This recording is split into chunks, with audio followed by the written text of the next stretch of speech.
That was from chapter 13, verse 46. 13, verse 49. And the affliction shall be deep green or deep red in the garment or the leather. And I didn't realize this until I watched / listened to Rabbi Ruben's Stump the Rabbi 160 from last week, where he talked about this and said it was, it's odd. It's Christmas colors. Christmas in April. Signs of Tumah, impurity.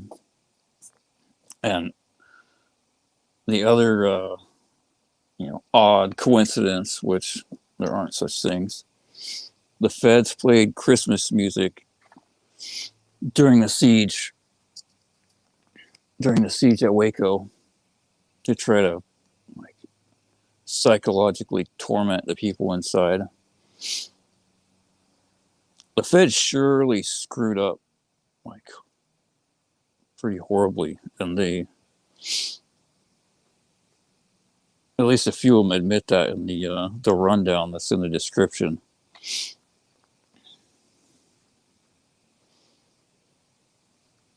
Let's see, I think I saved a screenshot of what I'm talking about. Not the exact thing, but the Fed rundown. On the afternoon of Saturday, April 17th, the Attorney General gave final approval to the plan to gas the compound on Monday, April 19th, 1993. She advised the president of her decision on Sunday, April 18th. On April 18th, the remaining vehicles were cleared from in front of the compound, including Koresh's prized automobile. Koresh became very upset about his car. Milk was delivered into the compound on the 18th, along with typewriter equipment. At approximately 6 a.m. on April 19th, the gassing operation began. Negotiator Brian Sage telephoned the compound and notified Steve Schneider that the FBI would be inserting tear gas, but it was not a lethal assault and they should all come out peacefully. Schneider responded by ripping out the phone and throwing it out the door.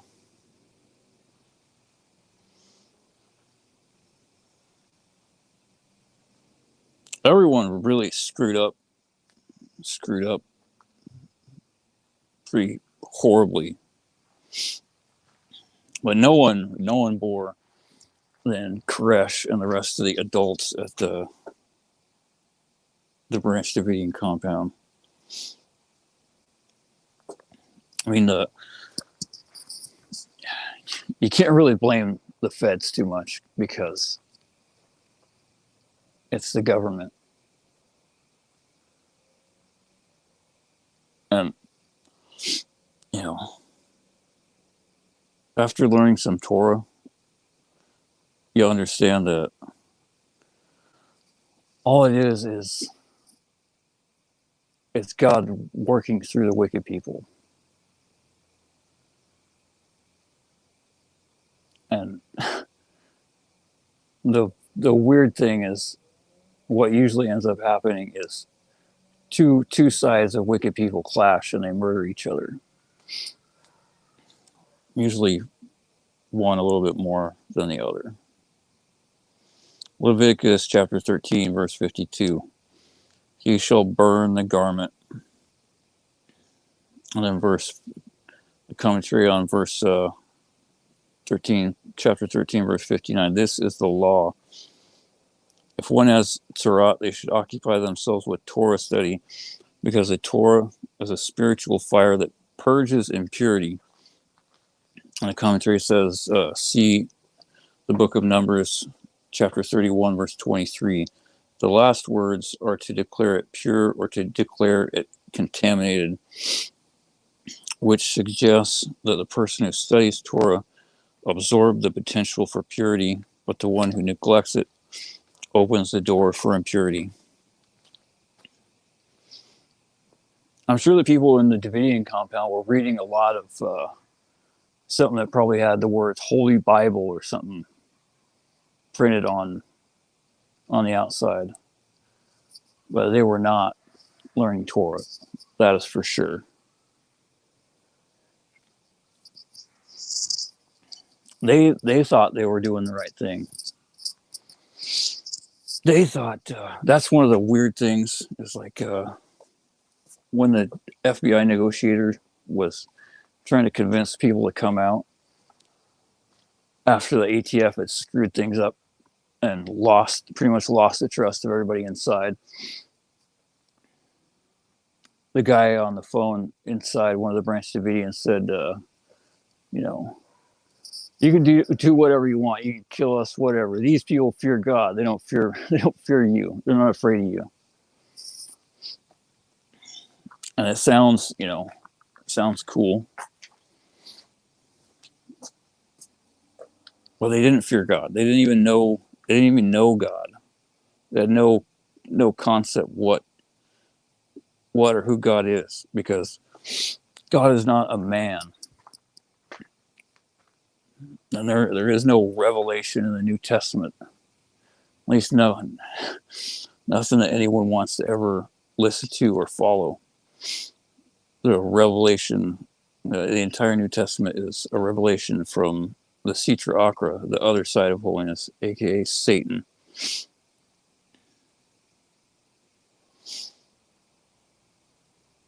And a person, will not realize this until they read the first 5 books of Moses.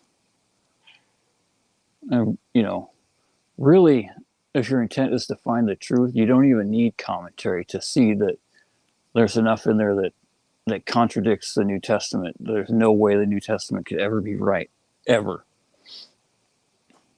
Certainly not the fact, not including the fact that they claim that a man is God, or that even if he's, not God, even if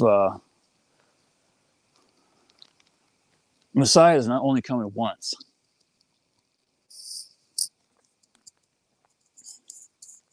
Only once.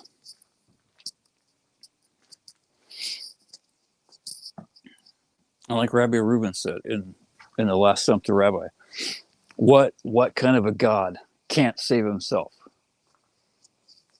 I mean, does that make any kind of sense?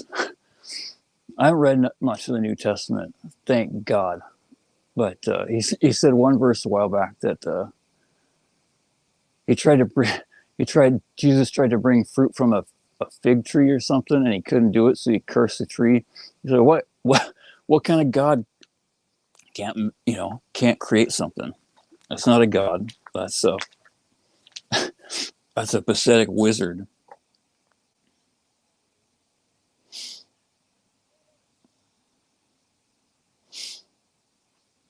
Koresh claimed to be Jesus.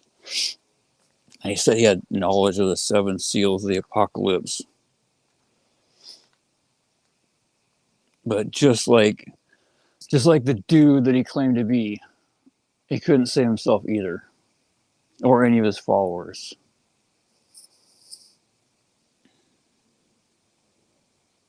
There's a Masoretic note at the end of Parshat Tazria indicating there are 67 verses in the Torah portion, numerically corresponding to the mnemonic Bania. It's the Hebrew Bet Nun Yud Hey. It's her children.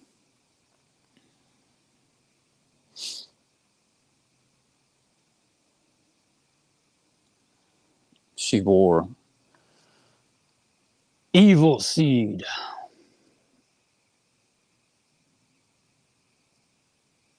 I mean, like I mentioned in the addiction stream I did like sometime last week, the black and white thumbnail with a gangster walking the dog. This thing of ours, a person, when a person's parents conceive them, the thoughts in their mind, and not just that, but their everything, what they ate,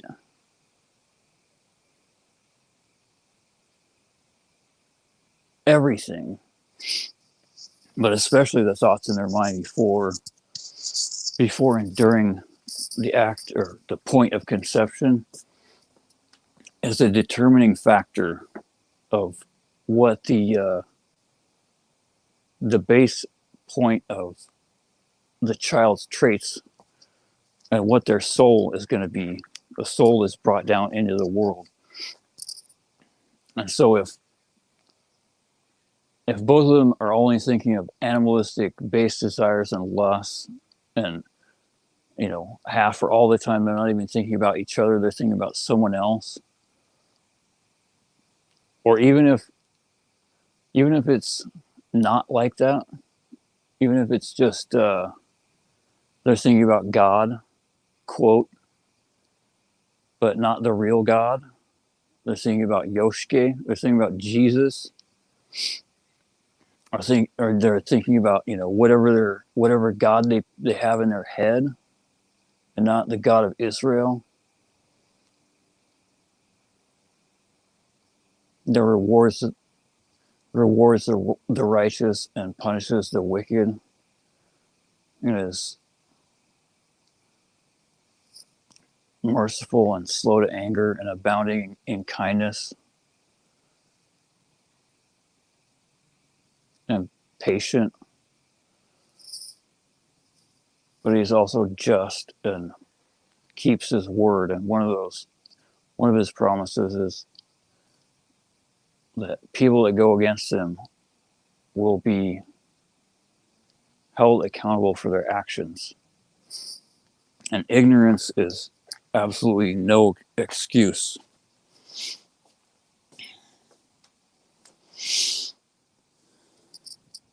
But even with all that, a person still has their own free choice. Like Rabbi Akiva says in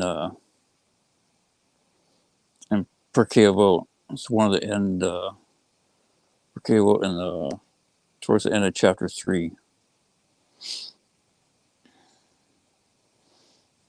3 Pirkei Avot 3:16. Everything is foreseen, yet freedom of choice is granted, and the world is judged with goodness, and everything is in accordance with the preponderance of works. And the commentary there says, by the Rambam and others, that the preponderance of works is a person isn't judged for one miraculous good deed. Like even if they live their life with not committing sin, but they only did one good deed, it doesn't matter how massive and awesome, like it could help the entire world. It's still not compared to someone that helps just a little bit over and over again, every day, or every time they get a chance. That's how good things come to a person, both in this world and the next, because our constant effort to do good, like real good, once we learn what the hell that is, you can't really do that to any accurate degree without learning Torah.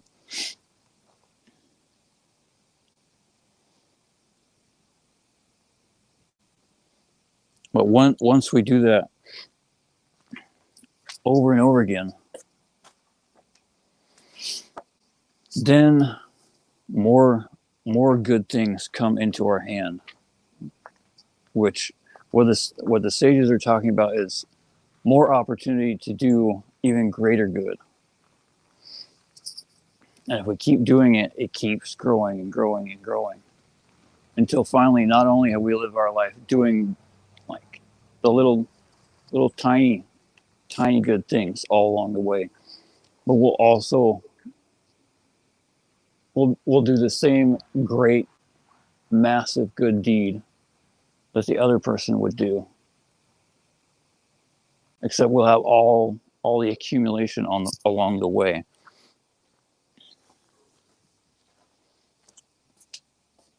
But there's, oh, I didn't, sorry. At some point, I will edit the stream. I've got to add the link to Rabbi Reuben's Jewish Intimacy series. If you don't want to have a screwed up kid like David Koresh, you should really watch this series and apply what you learn with God's help.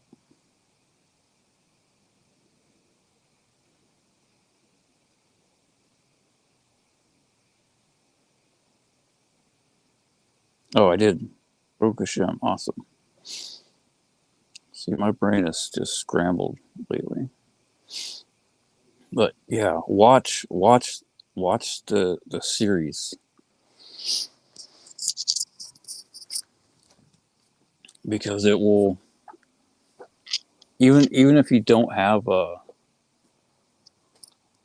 partner, like a kosher partner, a wife or a husband, like the opposite, your other half, like a man should have a woman should have a man. Sorry, it's sad that I have to say that, but you never know. But even if you don't, you don't have a husband or a wife. Even if you don't, it's still of a benefit. Because one, it's a way to purify yourself in order to become a better vessel for God to give you a your other half, for us to earn it. And trust me when I tell you, if you haven't started learning Torah and applying it to your life and improved yourself to any degree, you really don't want your other half right now. Because what we merit for before we do serious teshuvah is not something we really want most of the time. Let's say a person gets like regarding a man gets a wife based on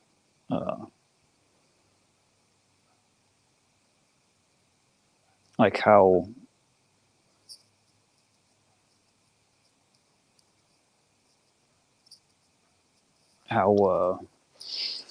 basically not wasting seed and just being a decent human being, like not being a liar and a thief and conducting business honestly.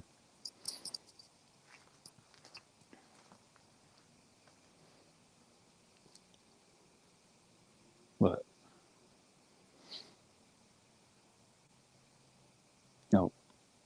there's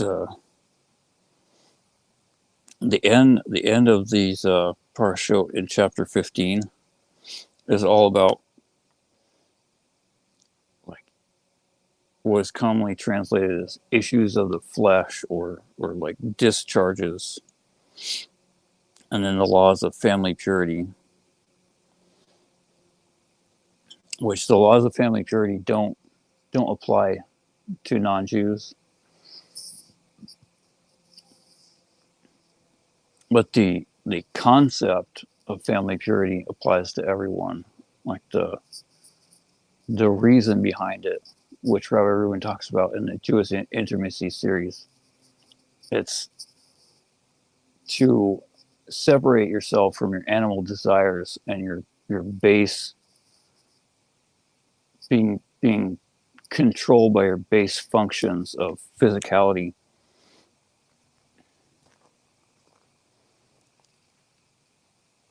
Those apply to everyone.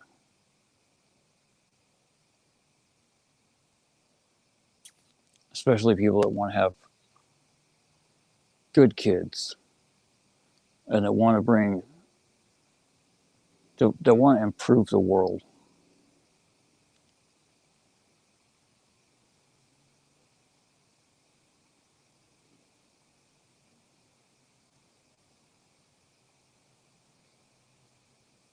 Because if we don't do this stuff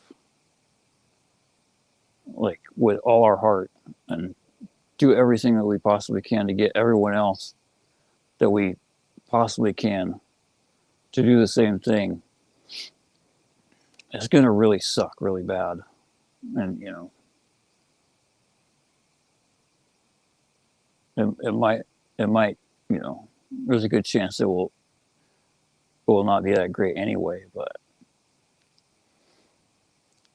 one thing's for sure, if we don't, it's going to be horrible for us, for the world, while we're alive, and certainly after we're gone, because that's when we have to check out of the company store and we realize the tablet we've run out and the price is huge.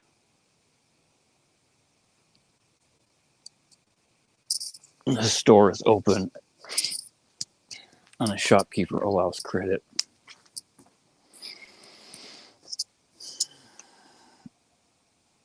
That's a really good Briquet vote.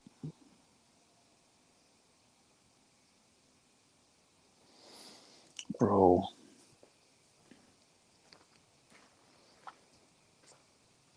You have to. You have to.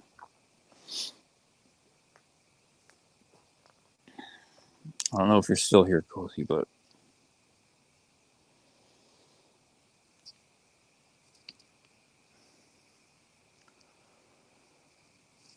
God help us all.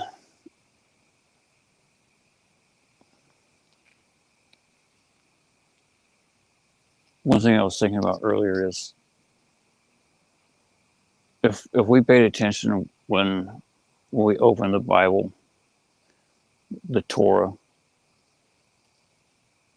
or even the Bible,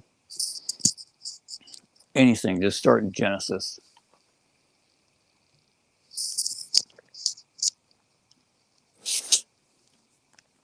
If anyone had any real sense in their head and really were looking for the truth, God would show it to them before they finished chapter 1. That there's nothing else. There's only the Torah. Everything else is absolute lies. Because you get to Genesis chapter 1, verse 26. And God said, "Let us make man in his image." And most people that don't believe in the Trinity or Yoshke or anything, they see that and they're like, whoa, what's going on? There's more than one. Who's God talking to?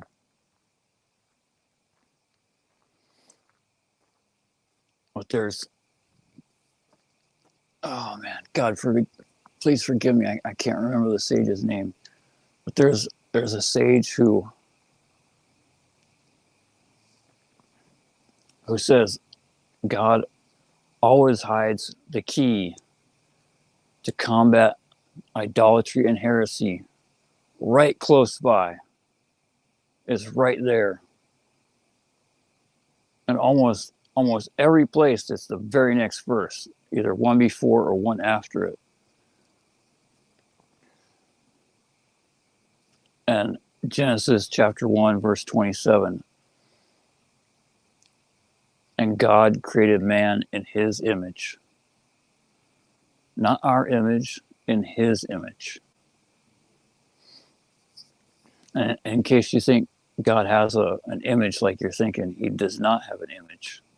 The Tselem, the image is da'at. That's what the Torah is talking about. It's not a physical like visage or something you can see with your eyes. It's the ability to discern right and wrong, to know good and evil, and to choose good and to choose life. Because if you read a little further, it's not exactly super clear in Exodus at the giving of the Torah at Mount Sinai. especially because it alludes to God standing on stones, which, like Rashi says, the Torah speaks in words the ear can understand. But in case all that screwed you up and you forgot, or you thought maybe he's got feet or a body, in Deuteronomy 4, God clears it up 100%. I think it's Deuteronomy 4, chapter 4, verse 12.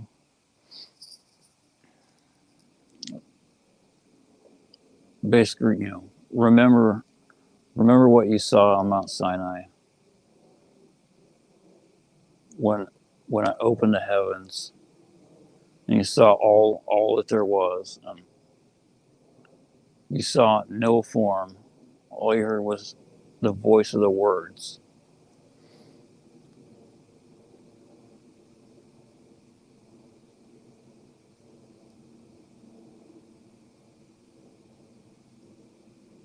That's it.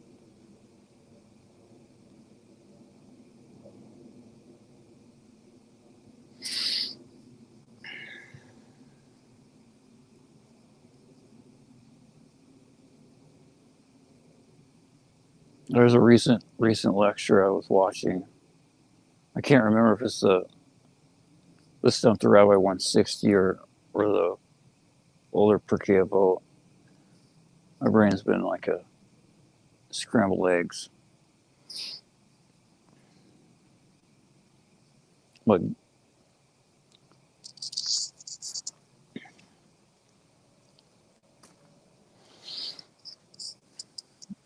Rabbi Reuben says the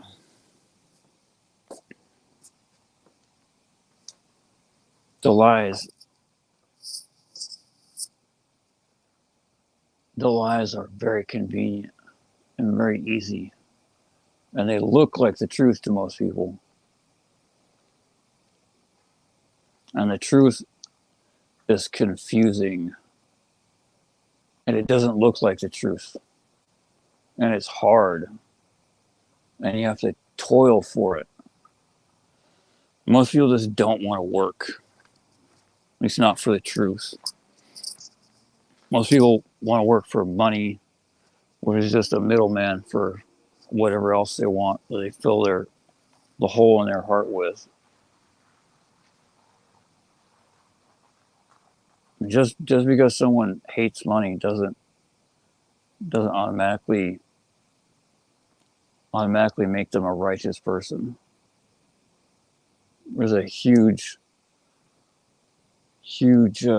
spectrum of pitfalls for the Yetzirah to distract us into.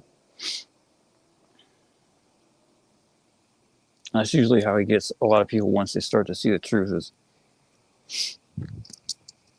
he will let them go down one strand and say, I've got no objection to that because I've got all these other tools that I can twist everything back into my hand, and they will never leave my army. Not unless they really work hard for it and beg God for the help. That all starts with the desire. Like the sages say, one who desires to become purified, God grants them the assistance to do so.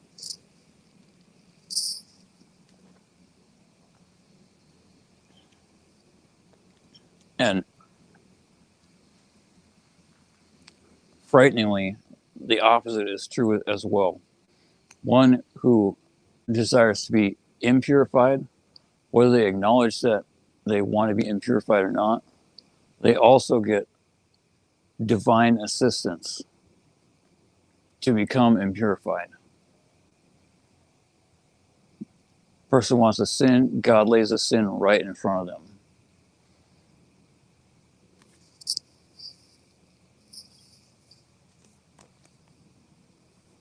But like I've been trying to tell you guys, and myself, most importantly, it's never as clear as we think it is. Not ever.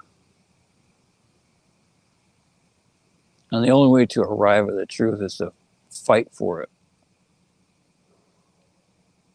There's an awesome clip from Rabbi Rubin where he's talking about this, where he says, why would God do this? Why, if he wants us to follow the Torah, if all this is true and it's God's will that we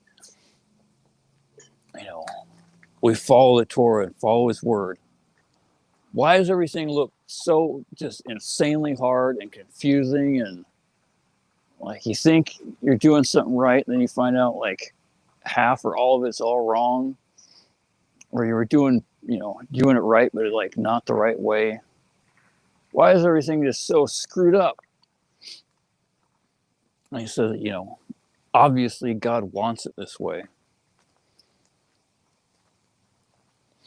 And the reason is because if it's not hard for us, if it's not confusing, if we don't have to fight to figure out what's true and what's not true, what's this and what's that, then we'll just swallow red pills, thinking we're based. And everything is, we're the only people that are woke, when there's pretty much every group is thinking that same thing, and they're pretty much all wrong, at least to some degree. And until you're right according to the Torah, nothing else matters. You're 100% wrong. It's not an ego contest of, you get a passing grade, so you get, you get a gold star. The only thing that you get a good grade for is finding and cleaving to the truth and following what the Torah says.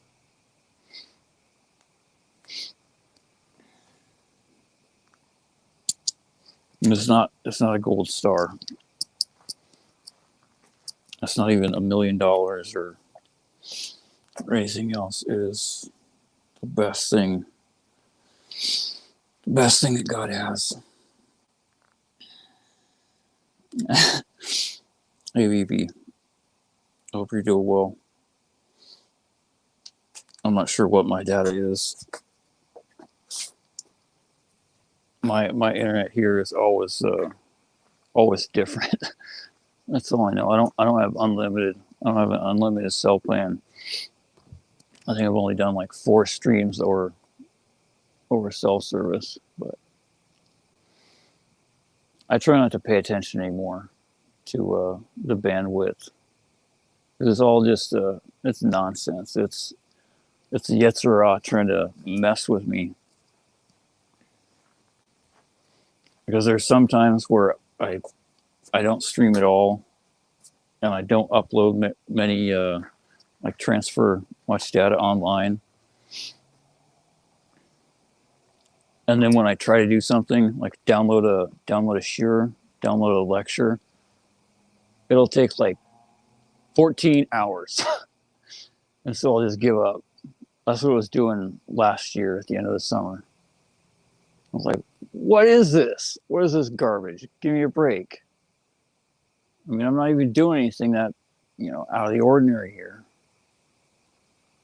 But now, like the last while, I stopped paying attention. I'm like, whatever. Stop caring. I'm just going to do my work, learn, share, donate when I can.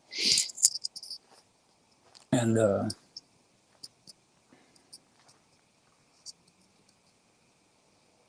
it all works out. I'll worry about when it gets backlogged, whenever that is. Stop trying to save up for a rainy day, because a rainy day might never come. Might not even live to see a rainy day. That's what I thought last year. Last year I was trying to get so much done, like no idea if I'm going to be here tomorrow or next week, let alone next year. Baruch Hashem, I'm here.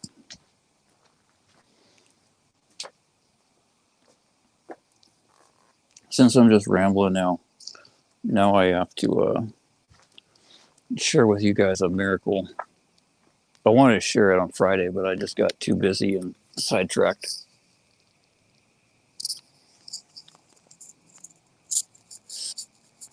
I screwed up laundry on Thursday. I washed all my sheets and blankets. I should have split it up into 2 loads. And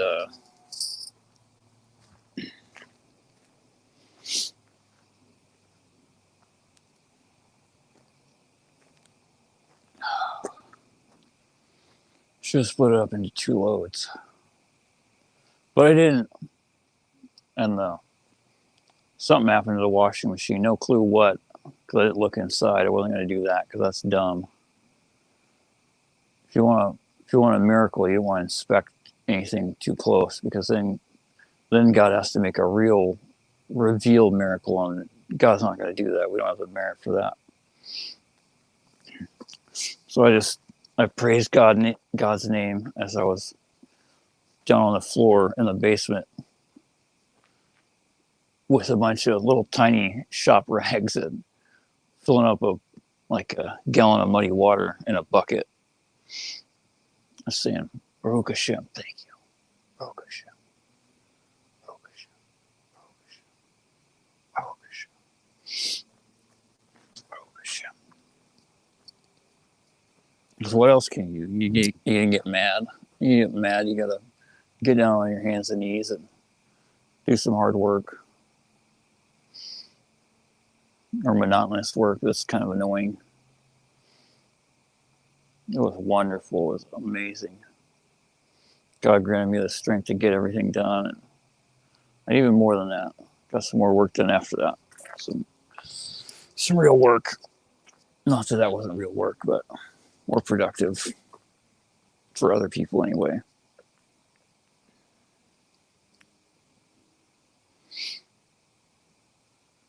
So then I had to do laundry, my regular clothes, on Friday.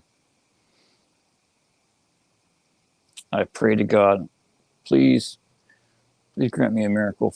Please fix the washing machine. I'm just going to stuff the clothes in there, and you're going to fix the washing machine.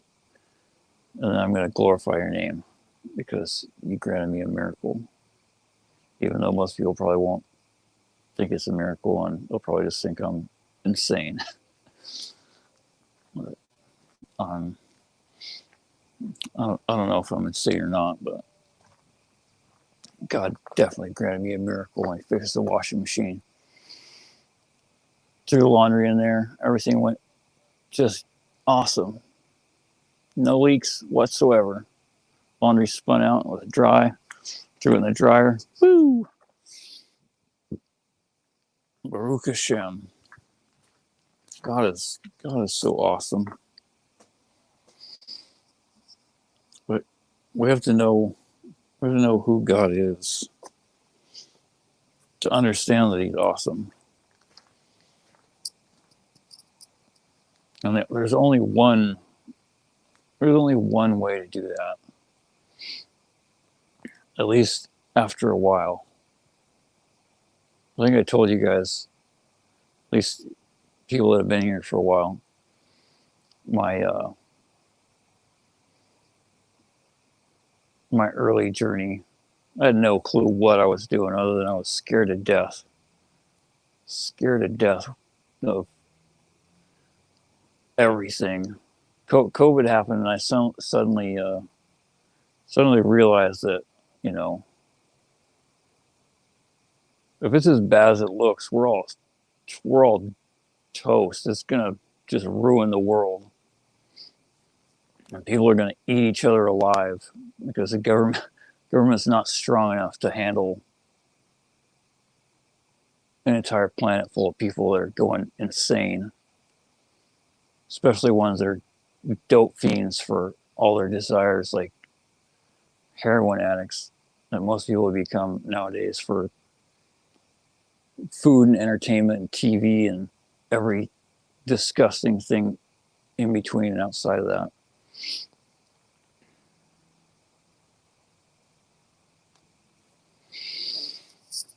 And so I just started praying to God, I am a horrible person. I screwed up so bad so many times. I've done so many horrible things. Please, I know I don't deserve any mercy, but please have mercy on me. I'm so sorry. Please forgive me. Please help me. Please help me. I have no clue what I'm doing. Please help the world. The world is so screwed. Please don't murder everyone. Please don't let us murder each other. That's really what I was most afraid of, was having to take everything that I prepared for and use it. It was like I don't know, before COVID, the last 10 years of my life before that was like 10 years of a constant battle internally of, I'm preparing for war. I know it's coming, so I'm getting ready. I'm getting ready, and I'm going to be ready. I'm going to win. I'm going to win. And like little voice that was barely audible deep down inside saying, "You fool, what are you doing? You don't want to do that. You're going to die. You're going to be so dead and worse, so much worse. Dying is like the most insignificant concern that we have right now. You need to be concerned about your soul, because you're going to go to hell, not just for what you're going to do if that happens, but all the stuff that you've already done."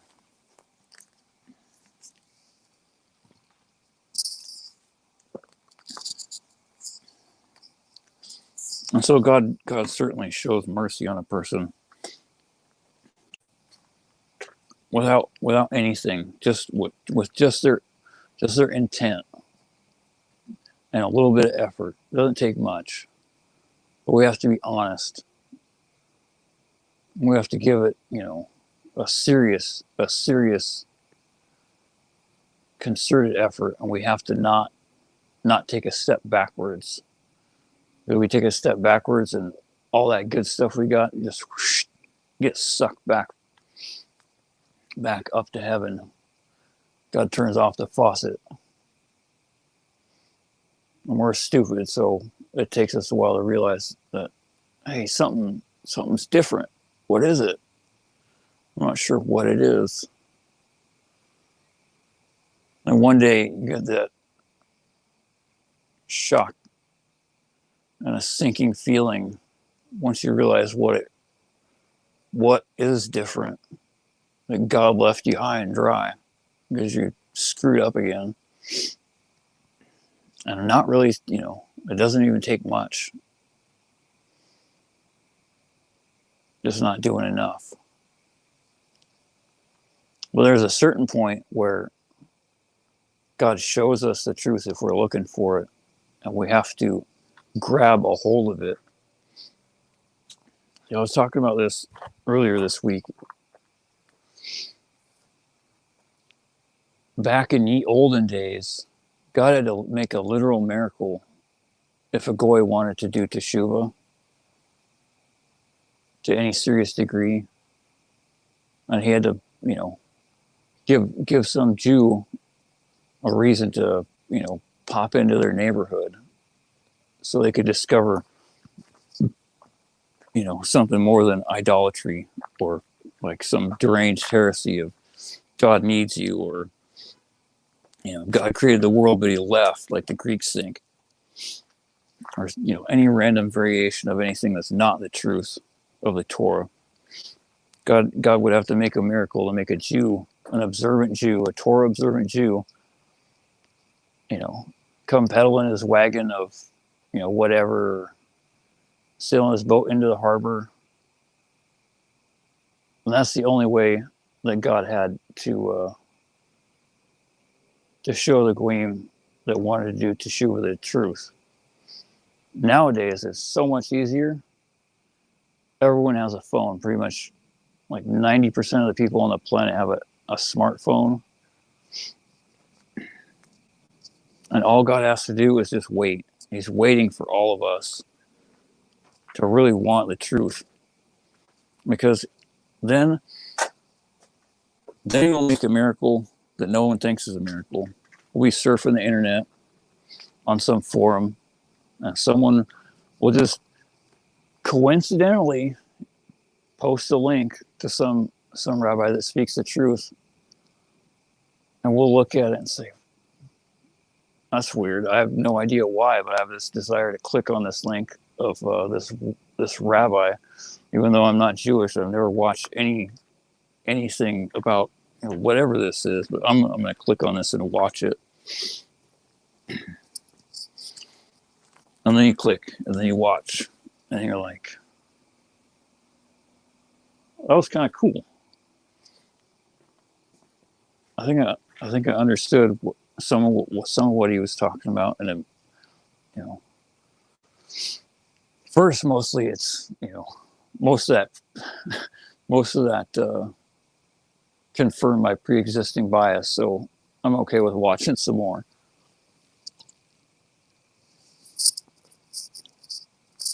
But deep down somewhere, there's something more. There's something more that stirs your soul, wakes it up.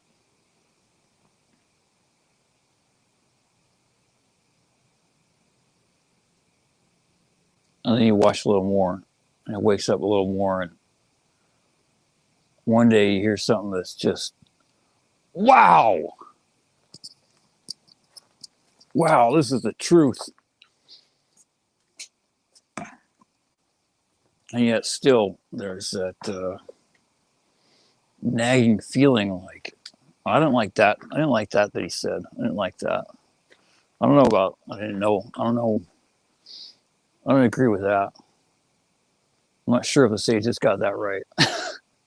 God forbid. Please forgive me. I'm so sorry for ever saying anything so stupid. That's one of the, we have to do teshuva, but it's dangerous because we're so stupid at first and so arrogant. We think our opinions or ideas have any relevance or weight whatsoever at all, and they don't. They're worthless. So one of the best advices I got from Rabbi Rubin is take your opinion. Oh, isn't that nice? You think that, huh? Wad it up into a nice little paper ball and throw it in the trash can and light it on fire, because that's what you have to do with all your opinions. They're worthless.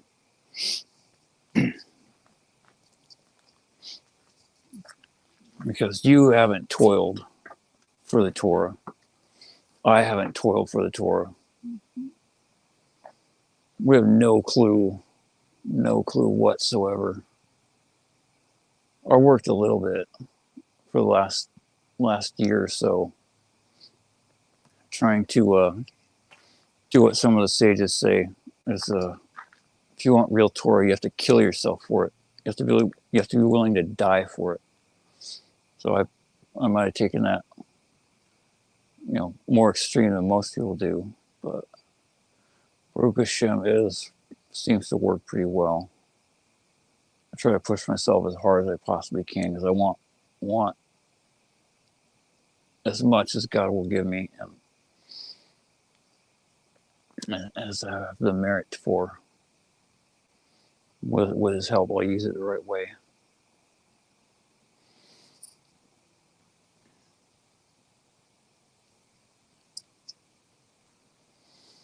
I'll not be a total meathead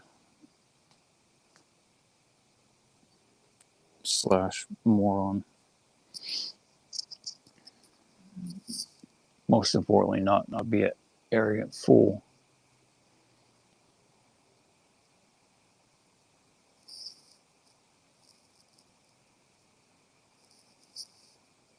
I'm really scared. There's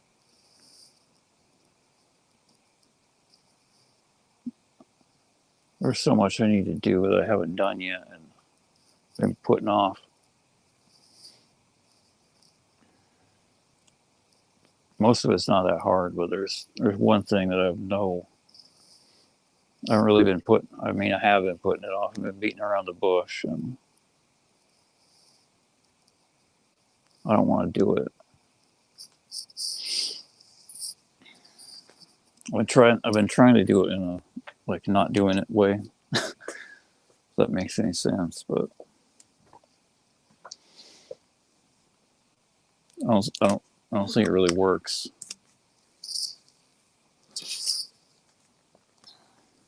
Mostly because barely anyone watches these or listens to them. But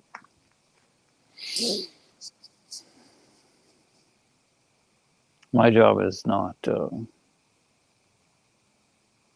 worry about the numbers. To help one more person. Help one more person that wants the truth to find it, to grab onto it, or to get a little bit closer. A little bit closer.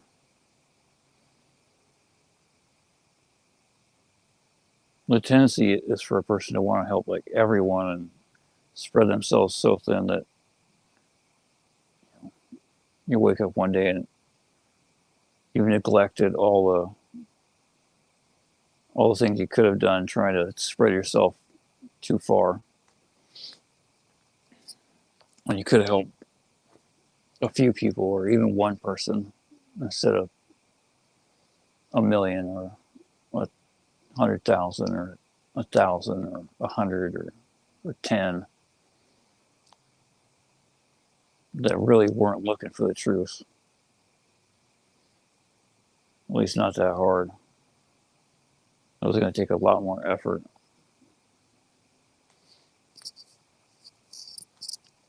He could have been better spent.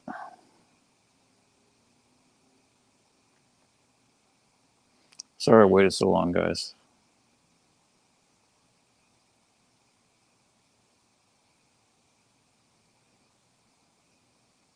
For anyone still here, this is the opportune time, like an hour and a half into the stream. Well, probably no one will hear this, but a viewer / listener poll. Obviously, there's people that see these because there's a couple people here, but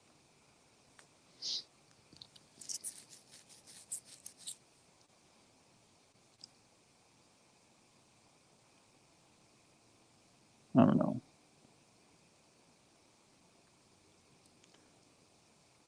Sometimes I wonder, if I should keep this channel going or not. But I can't tell.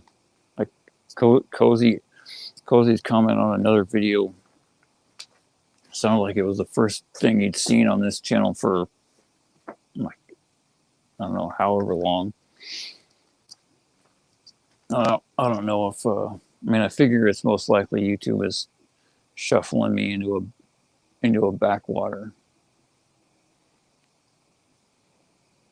I can't tell because the other channel that I have this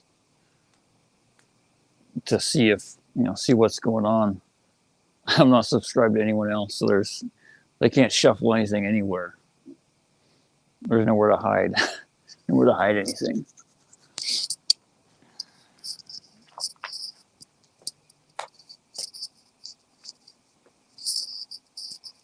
Yeah, I don't know.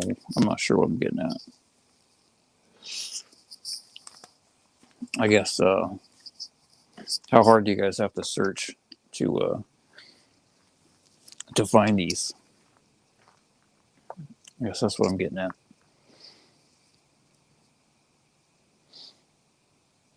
Should I abandon this channel for another channel to start over, or something like that? I don't know. I really don't like doing any of this effort stuff. It sucks. I know everything is from, everything is from God. I'm putting forth my hishtadlut, my effort. And it seems the harder that I try, the harder, like the more I screw things up and the more they don't work.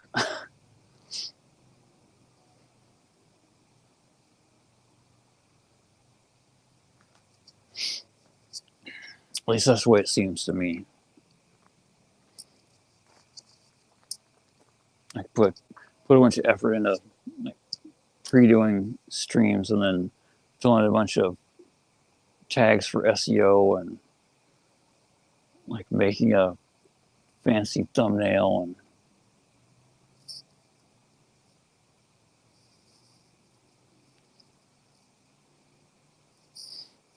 using a logo, but you got to apply what you learn. And I don't like logos at all, but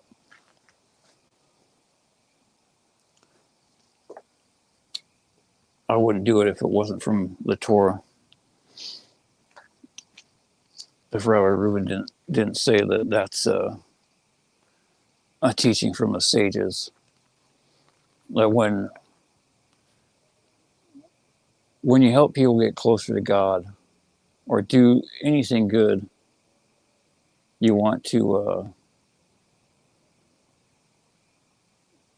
put something on it so people know where it came from and how to get more of it.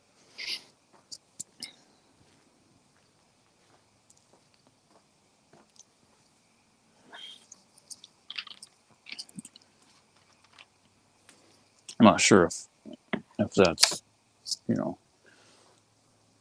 it's something, but no one's probably going to be able to find anything by typing in return. At least not anything here.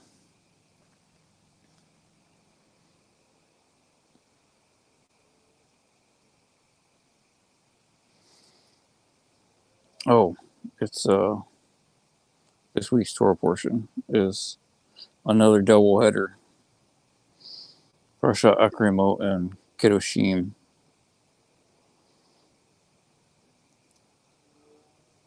This week was really hard, especially trying to do all the research for this stream in the middle of the day when I felt like I should have been trying to finish the Torah portion, but somehow God made a miracle and another miracle. I was able to finish. I just couldn't take as good of notes as I wanted to. And the Yetzirah ate almost my entire notes folder for the Parsha. Like I go to take a break and I come back and I open my notes application again, and then all the folders are still there, except for the Torah portion. It was just totally disappeared. I kept messing with it, and then finally it came back, and everything was gone except for the one that I was working on, taking notes today. This is not a new thing. It ate my general notes file and took all my like Q shortcut links for like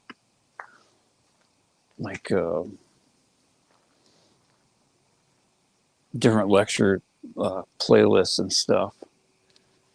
The weird thing is it's all still on my desktop, but it won't show up on my phone. So I had to start over. These are just the challenges. God's got to put a roadblock in front of us to let us earn our reward.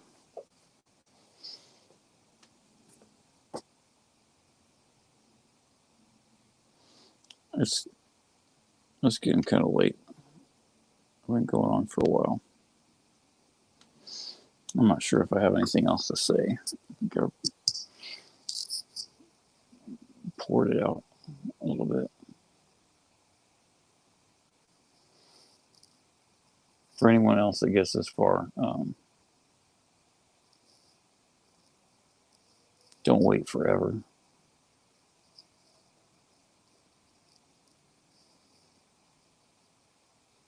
God's patient, but he's also just, and eventually, if we don't make the effort, he's got to start bringing the justice, which for most of us, we really don't like.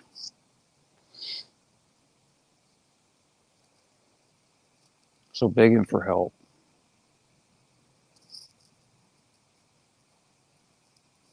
And he'll give it to you.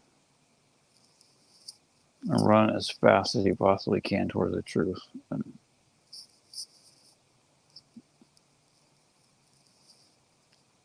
And always tell that little voice inside your head that you should just give up, or, this can't be true, or that can't be true, or tell this shut up, go back in your hole, you liar. You're trying to keep me in your army,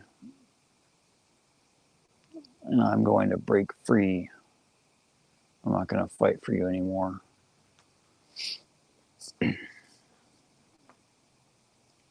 Because that's really what all of us do when we do Teshuvah.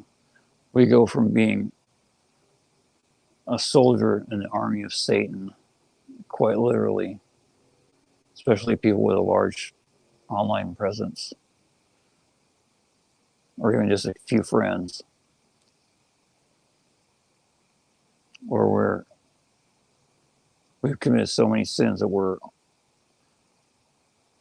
doing the will of Satan without even knowing it. And he doesn't even have to do anything anymore. We make his job easy.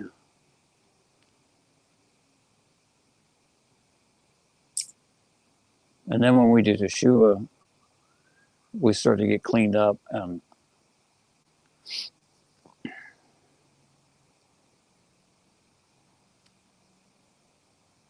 he realizes that he's lost a couple of soldiers, and he doesn't have as much power in the world anymore. He gets angry. So be ready for that. But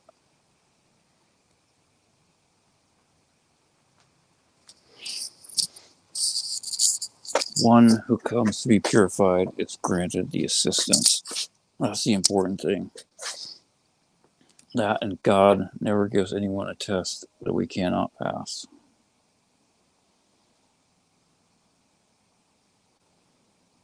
May we all realize that. And may God protect us from the Yetzirah and help us all to see the truth and to accept it, no matter how hard that might be, and to at least try to apply what we learn.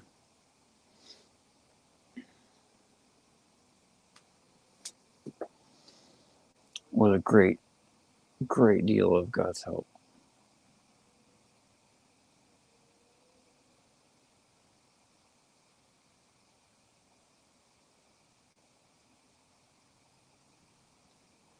One of the best ways that we can get the things that we need from God is by being a better vessel to receive the blessings that God wants to give us. And to do that, we have to refine our character traits. That's why it's really important to learn Musar and apply what we learn. And try to stop being so angry and such a monster all the time. And it's really important not to swear, because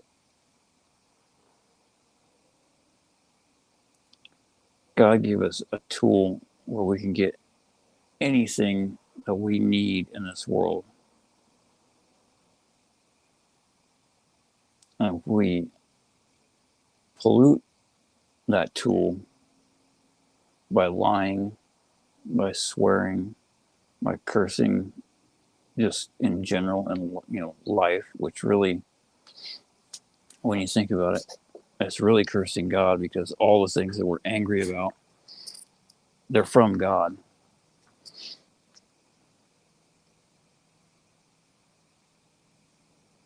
I just don't. Most people don't understand or acknowledge that.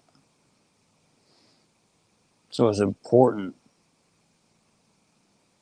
that we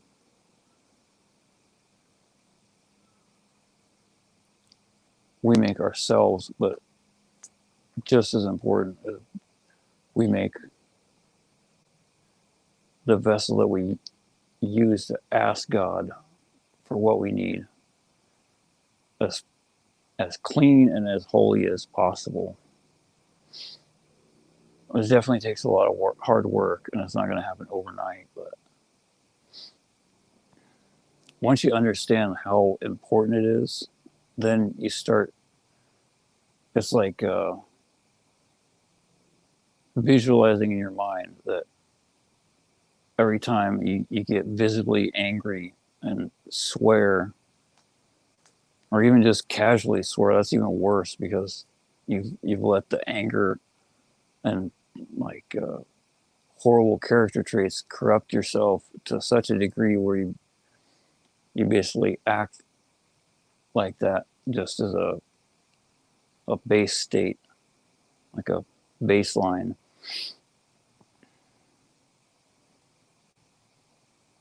But we have a tool to ask God for everything that we need. When we do things like swear or get angry or lie,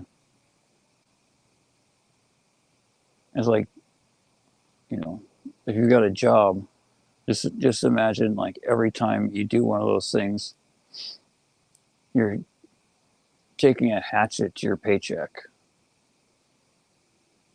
Or if you don't have a job, or like, whatever, I can afford it,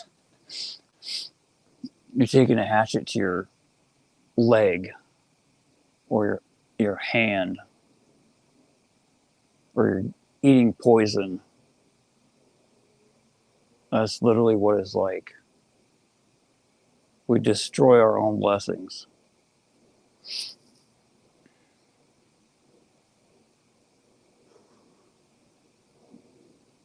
The least of which is, or not the least of which is wasting seed.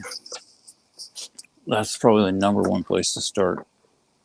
Is for a dude is not wasting seed. That's the largest impact on a man's blessings is not wasting a seed. And for a woman, it's modesty.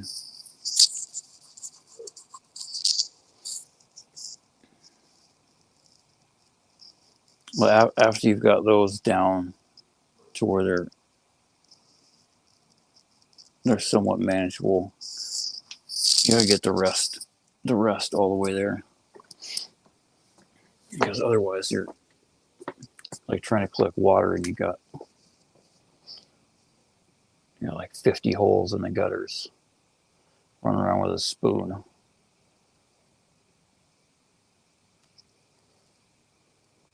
When if you did things right and you tried a little harder, you realize there's a faucet right there. You just turn it on when you need it and shut it off when you need it, or just leave it on all the time, full blast, and go swimming.